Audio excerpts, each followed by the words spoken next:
You've probably been here before. You offer someone clear, practical advice. Maybe it's a colleague missing deadlines, or a friend making a bad decision. And despite your logic being airtight, they reject it entirely. Neuro-linguistic programming, or NLP, suggests that these logical arguments fail because they crash directly into the conscious mind, which acts as a protective gatekeeper.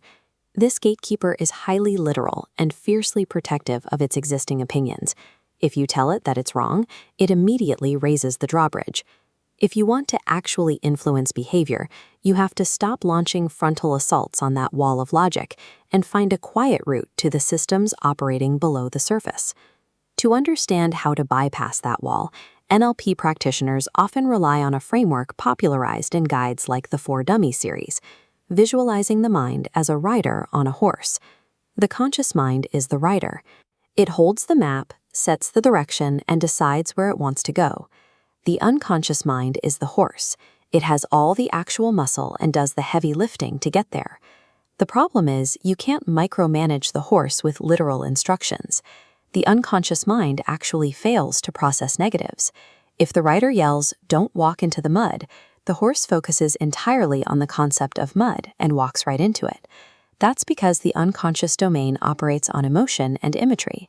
It responds to symbols, not direct linguistic commands. Effective communication requires a balanced partnership. You have to stop yelling at the horse in a language it doesn't speak and start using symbols it instinctively understands. This is where metaphors come in. The word itself comes from a Greek root meaning to carry beyond, and in psychology, it acts as a mental hacking tool. NLP uses a technique called chunking sideways. Instead of digging into the micro details of a problem or zooming out into abstract theories, you move parallel to the issue. You talk about something completely different that shares the same structure. When you tell a story, the conscious mind gets busy processing the narrative details. The gatekeeper is distracted trying to follow the plot. While the rider is occupied, the message slips past to the horse. The unconscious mind steps in, processes the underlying pattern, and starts generating creative solutions, free from the gatekeeper's rigid defenses. A well-crafted metaphor carries a person across their resistance, reframing a difficult situation so they can view it in a completely new light. In high-stakes business environments, this technique is formalized as symbolic modeling. It gives leaders a way to navigate complex issues without the embarrassment of admitting personal failure. For instance, an executive might feel terrified about the direction of their company, but saying, "I am scared and failing," triggers their defensive gatekeeper. Instead, they might describe the project as a rough sea getting more turbulent. By staying within that metaphor, a coach can ask, "And what would you like to have happen to this rough sea?"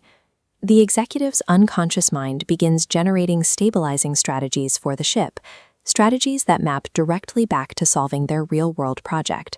This works even with indirect metaphors. If a team is struggling with a new software system, comparing it to the logistical steps of planning a family holiday can provide a different way of organizing their workflow. Pioneering therapists like Milton Erickson famously used these isometric metaphors. He would tell patients elaborate stories, and their unconscious minds would extract the exact resources they needed to solve their personal crises, often without them ever realizing the story was about them. By engaging at the symbolic level, people can dismantle problems they were too embarrassed or too stubbornly literal to face head-on. This reveals a deeper NLP principle. We can never describe the world exactly as it is. We can only describe what it is like. Lakoff and Johnson argue that metaphors provide the channel for our thinking, dictating our understanding of the world around us and the limits of what we can achieve. Because NLP treats language literally, phrases like drowning in problems aren't just figures of speech to your nervous system. These thought processes activate your neurological system, manifesting as real-world physiology, the physical sensations of stress or exhaustion your body generates in response to a perceived threat. Because language builds your reality, changing the metaphor you use to describe a situation actively alters the world you inhabit. So the next time you find yourself stuck, whether you're arguing with a colleague or battling your own habits, stop throwing logic at the wall. Take a step back and ask yourself one simple question. And this problem is like what? Let the answer surface. follow the story wherever it leads, and trust the horse to find the way out. By mastering these symbolic patterns, you bypass the blockades of the conscious mind and cultivate a more creative, effective way of living.